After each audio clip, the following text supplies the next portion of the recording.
আজকে 1 জুন। চলুন দেখে আসি ঢাকা সদরঘাট আরেকটি লাইভ আপডেট। বিকাল 5:30 সোনাতরী বড় যে কোনো একটি নৌযান যাবে।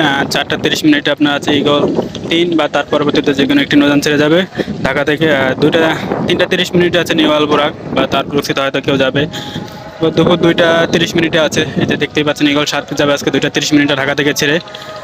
তার পাশে ইগল 4 আছে, দুপুর 2টা বাজে ছেড়ে যাবে। চলুন দেখে আসছে সামনে আর কি কি নৌযানগুলো ছেড়ে যাবে ঢাকা থেকে চাঁদপুর এবং অন্যান্য রুটে। ইগল 4কে দেখতে পাচ্ছি আমরা ঢাকা থেকে দুপুর 2টা বাজে ছেড়ে যাবে। নেম প্লেট লাগানো হয়েছে সুন্দরভাবে, ডিজিটাল নেম প্লেট। আর তার পাশাপাশি আছে ময়ূর 7 আছে, 1:30 ছেড়ে যাবে ঢাকা থেকে চাঁদপুরের উদ্দেশ্যে, দেখতেই পাচ্ছেন। তার পাশাপাশি আছে আলওয়ালির 4 সুরভি 8-এর ব্যানারে দুপুর 2টা বাজে ছেড়ে যাবে ঢাকা থেকে ইলিশের উদ্দেশ্যে, দেখতেই পাচ্ছেন।